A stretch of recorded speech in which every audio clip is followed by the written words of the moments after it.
What's up, y'all? So this is Dylan with Dylan Talks Tone. So doing something a little different today. Talking again about audio. I'll just show you. I'm just going to show you. This is a little behind the scenes thing, a little off topic, but you're going to see more of this stuff. Just going to tell you.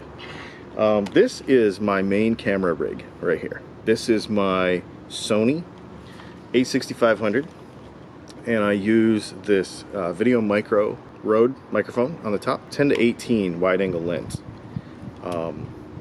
It's amazing. This camera is unbelievable.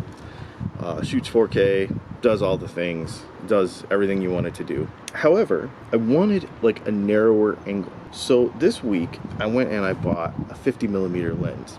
If you're into photography or into video at all, you'll know that a 50, they call it a nifty 50, is a fantastic lens for doing well, stuff like this. I'll show you.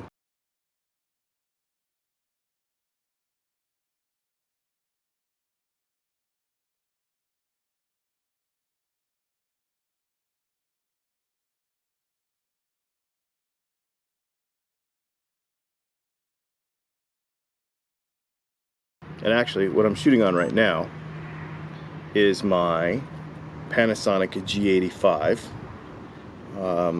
with just the kit lens on it. That's what you're seeing me shoot this with now. Here's the problem with switching from a really wide lens to a really narrow lens, which brings us on to audio here in just a minute. So I'm going to switch to this camera, and then I'm going to show you what I'm talking about. Okay, so now we've switched to the Sony. It's sitting at the same exact spot on the table, on the little tripod.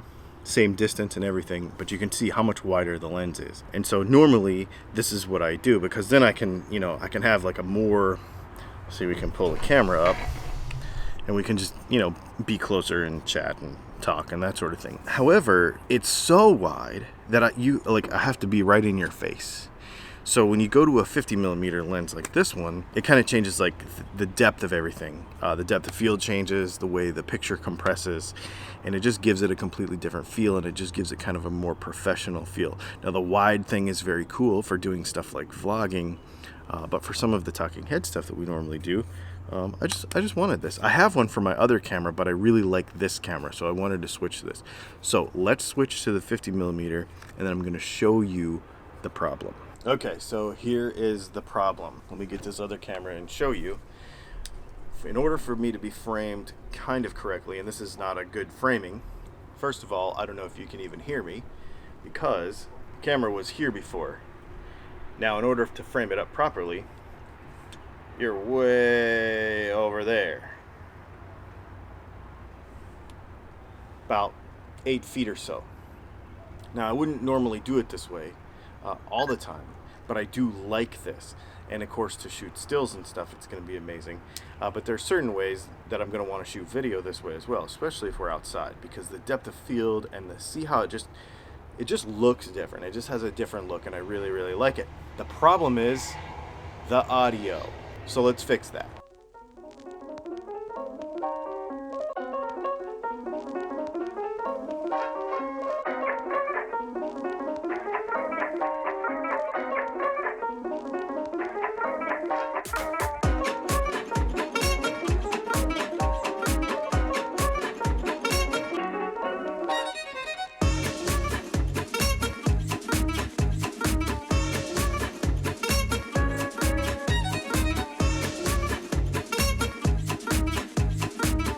Okay, so now what we have is the Saramanik Blink 500 on top of my Sony a6500 with a 50mm lens.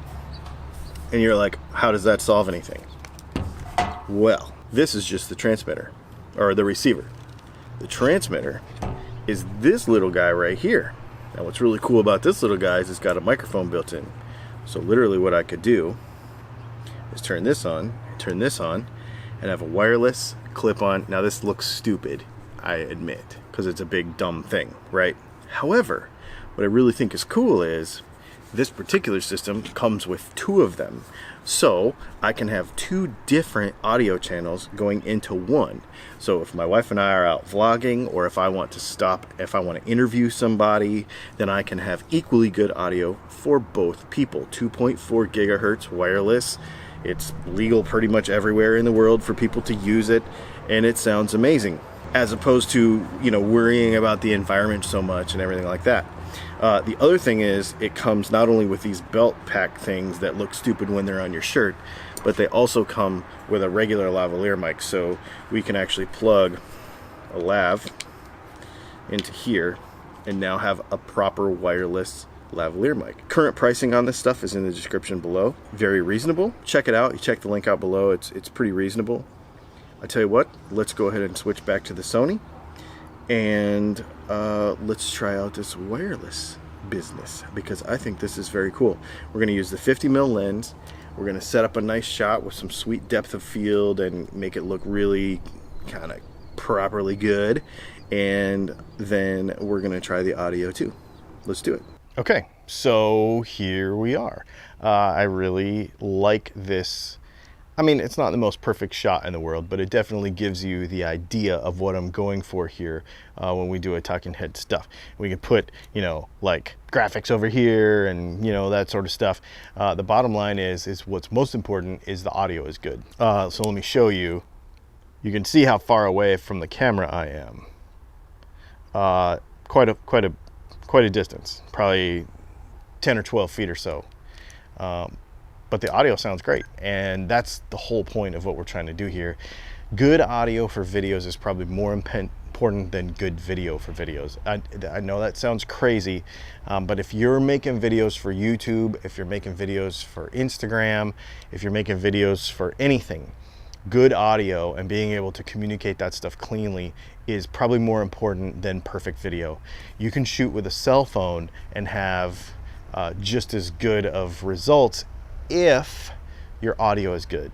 In fact, let's do that, because this thing has an attachment for a cell phone. Okay, so what I've got here is my Galaxy S10 and the little clip-on thing that normally went on the camera. It also comes with a TRRS cable that plugs into the cell phone. So now what you're hearing for this whole clip is the audio coming from the cell phone. So it's coming from the wireless right there. Sorry about that. I didn't mean to do it on purpose, but now I did. So there's the microphone signal coming from there to the transmitter, going to that receiver over there, plugged into a TRRS cable, and it's killer, man. I think it's especially for Facebook Live videos. And remember, you can have a second one on another person and be able to do side-by-side live videos on Facebook, on Instagram, on YouTube, all that stuff, and have proper, simple audio with no messing around. It's literally just one button click. Now, there's a couple of little things you got to do for the setup. It comes with a little tool to pair them together. It's like a little paperclip deal that you put it in there to pair them. And I think you can pair a bunch of these receivers. I can't remember how many, 6 or 8. So you could actually buy more transmitters and pair them to the receiver. So this is a really cool setup, the Saramanik Blink 500. Is it perfect? No. I mean, there's a couple other things that I wish it would have, like where you could better monitor the audio. I have to just basically go off the little meter in the camera, balancing simplicity with price. So, that's a thing too. But put it all together, and I think it's really, really cool. If you're gonna make YouTube videos, if you're gonna make Facebook videos, if you're gonna make Instagram videos, which I think you should, then definitely pay attention to your audio. The Rode Video Micro is fantastic for like on-camera stuff like this, but there's just certain situations where you're gonna wanna do something other than be stuck to whatever zone is right in front of this camera. And I think this is a sweet solution. Check out the link in the description of this video. And before I let you go, let's go over some comments from some recent videos. All right, so let's go over some questions from viewers. So Chubble says, hey Dylan, isn't the string gauge a factor to consider? Thanks and cheers. So when you have a bolt-on neck, does the string gauge that you're using on a guitar have to do, or does it affect how tight the neck has to be? And so scale length, probably more so than string gauge. If you have a bass, you have to be more concerned about it than you do with a regular guitar. But if you're going from 10s to 12s to light top, heavy bottoms to whatever, it doesn't matter. And the thing is that typically when you go to like a real heavy gauge, like let's say somebody's going to go up to like a 52 or a 58, and they're usually going to use some lower tunings. So that means the tension's going to come down anyway.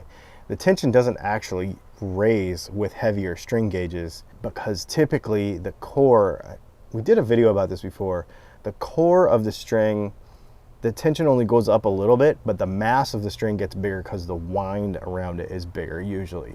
So it's not that big of a thing. Long, short answer. Ijo says, so lowering the volume using the volume knob filters more high frequencies?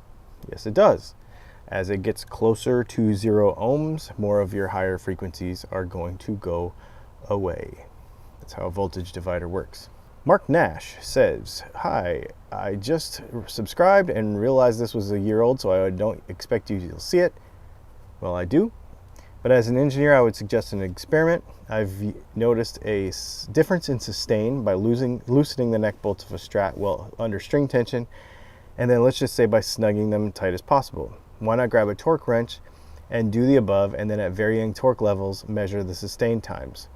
Because it's pretty much impossible to do that reliably. The whole fascination with measuring sustain times it's bogus. It just is. I believe that people are hearing, I know for sure, that people are hearing what they feel. So when the guitar resonates, they think it's better. So they think that they're getting more vibration through the body of the guitar, so therefore that is sustain. That's a misnomer. That is not correct, it's false. But people think that. And so, yeah, if the neck is a little bit looser, it's possible that the body doesn't vibrate as much, changes it. Maybe I probably does. But it's just a whole made up thing. Just tighten it down till you go like this and you're done. You don't have to worry about it. Don't overthink it. I posted on my Facebook page this week that I am out of the hair splitting business. We're not going to do that crap on this channel anymore. Either you're going to like playing and you're going to like gear and you're going to like to just do stuff, or you're not. But don't spend all your time complaining about stuff and arguing about stuff that doesn't really matter. So that's why we made this video today, because it's kind of not normal, but it's fun. So hopefully you guys dig it, and we're going to do more. We'll see you soon.